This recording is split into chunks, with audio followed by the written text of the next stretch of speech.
ಅದು ರಸ್ತೆ, ಅದು ಅವರು ಎರಡು ಗಾಡಿ ನಿಂತಿದೆಯಲ್ಲ ಅದು ರಸ್ತೆ. ಇದೇ ಪ್ರಾಪರ್ಟಿ, ತೆಂಗಿನ ಗಿಡ ಹಾಕಿದ್ದಾರಲ್ಲ ಇದೇ ಪ್ರಾಪರ್ಟಿ. ಒಂದು ಬೋರ್ವೆಲ್ ಇದೆ, ತುಂಬ ಚೆನ್ನಾಗಿದೆ ನೀರು, ವಾಟರ್ ಸೋರ್ಸು ತುಂಬ ಚೆನ್ನಾಗಿದೆ. ಇದು 1 ಎಕರೆ 34 ಗುಂಟೆ ಈ ಪ್ರಾಪರ್ಟಿ ಬಂದು. ತೆಂಗಿನ ಮರಗಳು ಆಲ್ರೆಡಿ 3 ವರ್ಷ ಆಗಿದೆ. Red soil property, Channapatna registration property. ಊರಿಗೆ ಒಂದು 1/4 ಕಿಲೋಮೀಟ್ರ್ ಆಗುತ್ತೆ.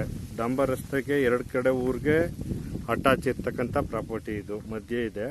ಒಂದು ಊರಿಗೆ 1/4 ಕಿಲೋಮೀಟ್ರ್ ಆಗುತ್ತೆ, ಮತ್ತು ಇನ್ನೊಂದು ಊರಿಗೆ ಬಂದು 1 ಕಿಲೋಮೀಟ್ರ್ ಆಗುತ್ತೆ. ಡಾಂಬರ್ ರಸ್ತೆಗೆ ಒಂದು 1/4 ಕಿಲೋಮೀಟ್ರ್ ಆಗುತ್ತೆ ಒಂದು ಸೈಡ್ಗೆ ಬಂದು 1 ಕಿಲೋಮೀಟ್ರ್ ಆಗುತ್ತೆ. ಅಕ್ಕಪಕ್ಕೆಲ್ಲ ಬೆಳೆಸ್ ಮಾಡಿದ್ದಾರೆ, ತೆಂಗಿನ ಗಿಡ ಹಾಕಿದ್ದಾರೆ, ಫಾರ್ಮ್ ಹೌಸ್ ಇದೆ, ತುಂಬ ಚೆನ್ನಾಗಿ ಬಂದಿದೆ.